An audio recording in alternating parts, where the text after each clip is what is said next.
Salut les raccoons, j'espère que vous allez bien. Aujourd'hui, petite vidéo pour vous parler de la série Le Seigneur des Anneaux, les Anneaux de Pouvoir, qui vient de se terminer vendredi dernier, voilà. Donc je me suis dit que ça serait bien de vous donner mon avis sur cette série. Il va y avoir des spoils, du coup je vais carrément spoiler toute la série, voilà. Donc si vous n'avez pas vu la série, je vous invite à regarder la série et après revenir voir la vidéo. Si vous avez déjà vu la série, eh bien bienvenue à vous. Je suis une très grande fan de Tolkien, j'ai lu vraiment tous les livres, les Contes et légendes, les Silmarillion, vraiment tous les livres. Donc voilà quoi, je connais vraiment l'histoire, toute l'histoire avant Le Seigneur des Anneaux, avant le Hobbit. Mais franchement, les incohérences qu'il y a, ça m'a pas dérangé en soi, voilà, ça m'a pas... Je m'en fous, franchement, je m'en fous un peu. On va parler tout d'abord de l'histoire en elle-même. Moi, je vais faire par thème parce que je vais pas m'en sortir. Si je commence après, je sais que je vais m'y perdre. Donc là, on va parler déjà de l'histoire. L'histoire est assez simple. Ils sont pas partis dans quelque chose de super compliqué parce que peut-être il y a des personnes qui n'ont jamais vu les films du Peter Jackson, pardon, ou qui n'ont jamais lu les livres. Et ils se sont dit, on va pas faire quelque chose de très compliqué en niveau histoire, niveau scénario. C'est assez simple en fait à comprendre et ça c'est bien déjà. On a Sauron qui a disparu. Galadriel fait une chasse à l'homme, enfin une chasse à Sauron du coup. De l'autre côté on a les hommes du sud, eux, qui ont comme voisins des orques. Et les orques, eux, qui cherchent un objet déjà et qui vont essayer de s'accaparer les terres du sud. Ensuite, on a les nains avec le mithril, voilà. Les elfes, eux, qui stressent parce que leur fin est proche aussi. Les hobbits, eux, qui ont comme amis, au début pas trop, un étranger, parce qu'on l'appelle comme ça, un géant, un étranger, voilà. Et tout ce beau monde-là ont un point en commun, c'est Sauron, tout simplement. Et je trouve ça super cool de nous montrer plusieurs histoires en même temps, mais qui regroupent un point commun qui est du coup les méchants de l'histoire quand même. Le fait de voir plusieurs personnages dans plusieurs endroits, ça nous montre quand même l'étendue de la Terre du Milieu, déjà et la richesse aussi de... du casting, mais oui quand même, parce qu'il y a pas mal de personnages quand même. Concernant du coup les personnages, à ma grande surprise, il n'y a pas un personnage où je me suis dit ouais vas-y flemme, je vais passer ce moment-là, parce que ça m'arrive des fois dans les séries où il y a un personnage qui m'énerve tellement, je me dis vas-y je veux même pas l'écouter, parce que je n'arrive pas du tout. Là il n'y a pas un seul personnage que je n'aime pas. Et puisqu'on parle de personnages, je me dis que ça serait bien de vous faire mon top 5 de mes personnages favoris dans cette série, puisqu'on y est. En 5, je mettrai l'étranger. Bon, lui, déjà, il arrive à moitié à poil en Terre du Milieu. Une fois, on se dit, c'est un gentil. Une fois, on se dit, c'est un méchant.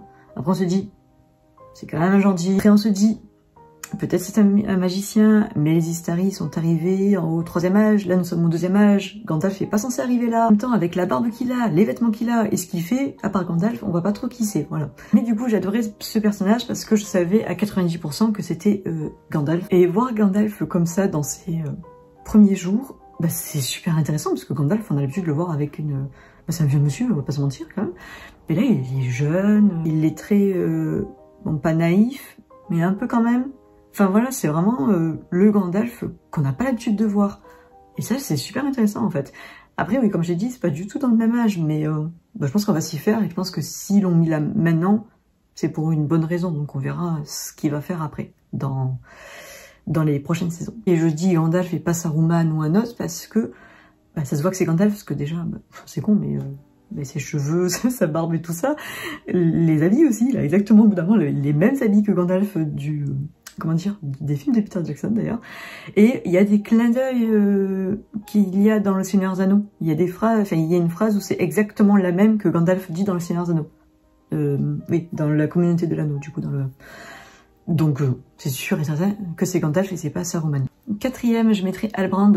Gros point d'interrogation sur lui au début, forcément, parce qu'on ne sait pas du tout qui c'est. Et en plus, il est même pas dans les livres.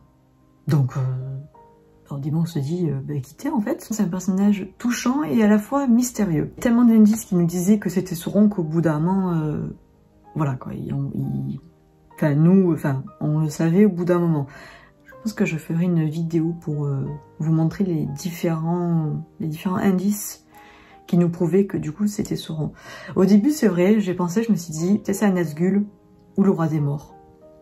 Mais après je me suis dit, Le mec il est tellement important dans la série. Il est là du début à la fin. On le voit tout le temps.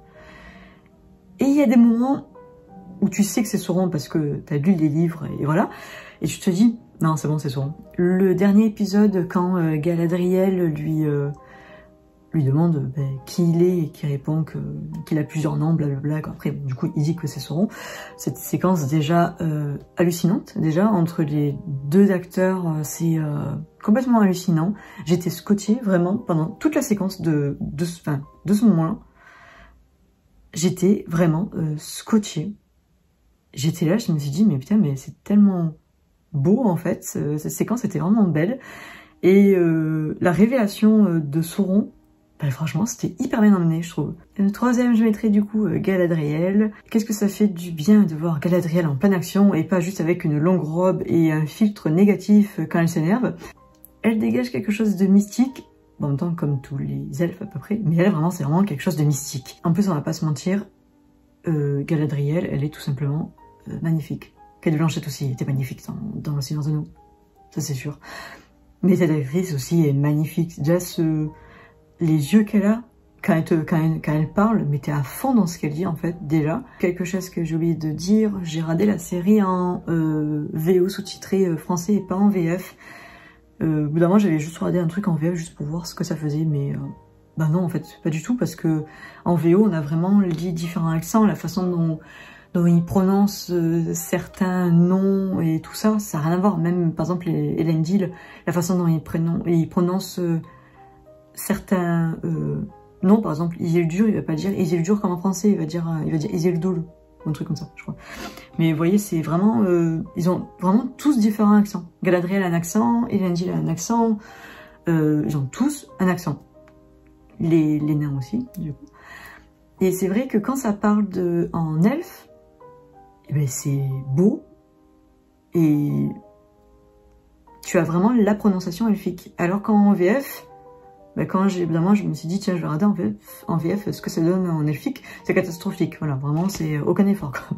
Voilà, donc j'ai regardé en VO et puis de toute façon je préfère, c'est ce genre de série, même les films je préfère quand même les regarder en VO, voilà. Le deuxième je vais mettre du coup Adar, qui est un personnage qui a été inventé pour la série, et franchement pourquoi pas, il est tellement intéressant et mystérieux. Tu sais jamais à quoi ils pensent. Quand même, la première race des orques avant que ça devienne les orques qu'on connaît, ça c'est vachement intéressant parce que on connaissait pas à chaque fois, on nous parle de ces premiers orques et tout, mais on sait pas quelle tête ils avaient à la base. Enfin, à peu près on savait, mais voilà quoi. Et c'est dans Le Seigneur des Anneaux, dans le film, je crois, dans les livres aussi. Les livres oui, ça c'est sûr. Mais dans le film Saruman, il dit... du coup, il en parle du coup des Moriandor, il dit que les Moriandor sont des elfes corrompus, voilà. C'est un personnage tellement touchant, c'est le personnage qui m'a le plus touché, on va dire, vraiment. Le fait qu'il appelle les orques mes enfants, qu'il s'inquiète pour eux, qu'il a de la peine pour eux et tout ça, c'est vachement touchant parce que c'est vrai que, en fait, les orques, dans les films de Peter Jackson, pour les orques, c'est juste, comment dire, des créatures sans cœur, sans âme, voilà, qui sont juste là, c'est les méchants. Les orques, c'est les méchants avec son... Et c'est tout. On n'a rien, enfin voilà, c'est tout. Alors que là, franchement, on nous montre vraiment un autre aspect des orques, et ça, c'est cool. Le premier, je mets Elendil. Il faut savoir que chez moi, je suis un peu sponsorisée le Gondor. J'ai la bannière du Gondor, j'ai Minas Tirith en figurine, j'ai, bref, énormément de choses qui concernent le Gondor. Et j'ai aussi un tatouage avec l'arbre du Gondor dessus. Donc voilà, donc j'adore j'adore ce royaume, vraiment, le Gondor et tous les personnages qui concernent le Gondor.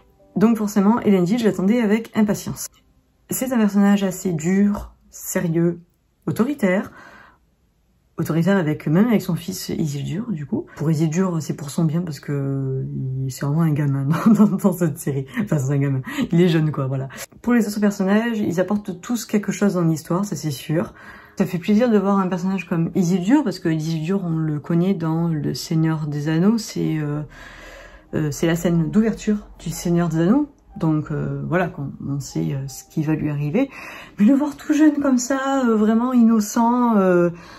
pas encore du coup Roi du Gondor. C'est vachement intéressant en fait. Mais par contre j'aurais aimé voir son frère Anarion parce que Elendil en parle vite fait dans un des épisodes. Et c'est tout en fait. Donc on sait qu'il existe dans la série, heureusement d'ailleurs, parce que ça va être au bout d'un moment le Roi du Gondor avec son frère Isildur. Donc au bout d'un moment il va être un peu important dans la série, j'espère. Donc j'ai vraiment hâte de le découvrir, je sais pas du tout dans quelle saison on va le voir, mais et surtout où est-ce qu'il est en ce moment, voilà. Mais voilà, j'ai vraiment hâte de découvrir ce personnage. Maintenant on va parler des lieux, on connaît la Terre du Milieu, mais c'est vrai que dans les films on n'est jamais parti ailleurs, tout simplement. Et grâce à cette série, on a pu voyager. Déjà, le premier épisode nous amène directement à Valinor, où vit Galadriel. Et on a, en plus, on voit directement les 2 arbres, donc ça c'est parfait. On voit très peu, en fait, comment dire, on voit Valinor, mais voilà, c'est pas non plus... on s'étend pas trop dessus sur le sujet, mais c'est déjà super bien de voir ce royaume. Bon, j'ai eu les larmes aux yeux quand j'ai vu Numénor, parce que Numénor, je l'ai vu dans les écrits, et là, le voir en vrai, entre guillemets, c'est tellement touchant, en fait, parce que Numénor, c'est vraiment une île que j'attendais vraiment de voir avec tellement d'impatience, voilà. Et la façon dont elle est faite, c'est tellement bien réfléchi, parce qu'il y a des clins d'œil déjà au royaume du Gondor, Minas Tirith, tout ça, l'architecture, déjà, et puis même, il y a plein de petits trucs où tu te dis, tiens, ça me fait penser à Minas Tirith. Et aussi, ça fait penser aussi au rond, déjà, avec les hommes des chevaliers, déjà, et aussi le bout des épées, il y a un cheval dessus, voilà. C'est des petits détails comme ça, mais tu sais que les hommes de Numénor, après, par la suite, vont devenir des hommes en Terre du Milieu, voilà. Je sais pas trop... spoiler le truc, mais voilà, en gros. Les terres du sud en terre du milieu aussi, c'est super intéressant, parce qu'au début on se dit, ouais, bon d'accord, les terres du sud, ok, si tu veux. On capte pas trop où ils sont au début, mais quand Arondir, il va sur la tour, on voit au loin, du coup, oh, je sais plus le mot, la montagne du destin, je vais y arriver. Et là on se dit, ah ouais d'accord, ils sont vraiment dans le Mordor, quoi. Et voir les terres du sud avant le Mordor, c'est super intéressant, parce que en fait, tu te dis, d'accord, ok, le Mordor avant, ça n'a pas tout le temps été un tas de cendres où il fait chaud et il y a un volcan. Voilà. Avant, c'était les terres du sud où il y avait la race des hommes qui cultivaient, qui faisaient leur vie là-bas et tout. Et c'est super bien de voir un autre aspect de cette région-là, en fait. Oui, la naissance du Mordor, bien sûr, j'ai eu des frissons parce que c'est la naissance du Mordor, quoi, quand même. C'est quand même un endroit emblématique dans Le Seigneur des Anneaux. Donc, voilà. Et j'adore cette région. Franchement, entre le Gondor et le Mordor, c'est vraiment des régions que j'adore, tout simplement. Pour différentes raisons, pour les deux, forcément. Montrer vraiment ce volcan qui explose et qu'après, à la fin, il y a vraiment que des cendres. Là, tu te dis, mais c'est trop bien, en fait. Dans l'ensemble, j'ai adoré la série. Vous doutez un peu. Il y avait certes des longueurs dans les épisodes, mais franchement, moi, ça m'a pas dérangé, parce que je me dis, s'il faut mettre des combats juste pour dire, il faut mettre des combats, franchement, ça sert à rien du tout. Et je pense qu'on a tellement été habitués par des séries qui se mettent directement dans l'action, que là, ce genre de série-là où ça parle, où ça prend son temps, en fait, on n'a plus l'habitude. Et je pense qu'il faut retrouver cette habitude, en fait. Moi, ça m'a pas dérangé du tout que ça parle pendant 10 000 ans. Franchement, je m'en fous. Mais enfin, voilà. Globalement, j'ai adoré la série et franchement, ouais, j'ai tellement hâte de la saison 2 qui va arriver dans tellement longtemps, d'ailleurs. Bref, dites-moi en commentaire si vous avez adoré la série. Je lis tous les commentaires. Je réponds pas forcément à tous les commentaires, mais de toute façon, je lis à tous les commentaires. J'ai pas le choix, je reçois des notifications, donc je suis obligée de vous lire. Voilà. Donc, dites-moi si vous avez aimé ou pas la série. Voilà. C'était mon avis à moi. Pas besoin de m'insulter ou de me dire t'es complètement idiote et tout, t'as rien compris à la série. Moi je suis un fan et franchement elle était nulle. Je m'en fous, franchement, voilà. Dites-moi juste ce que vous avez pensé de la série, même si vous aimez pas, dites-le moi quand même. Mais voilà, chacun ses propres avis sur cette série. Il y a eu pas mal d'avis négatifs et pas mal d'avis positifs. Donc voilà. Donc dites-moi tout ça en commentaire et nous on se retrouve très bientôt. Salut tout le monde!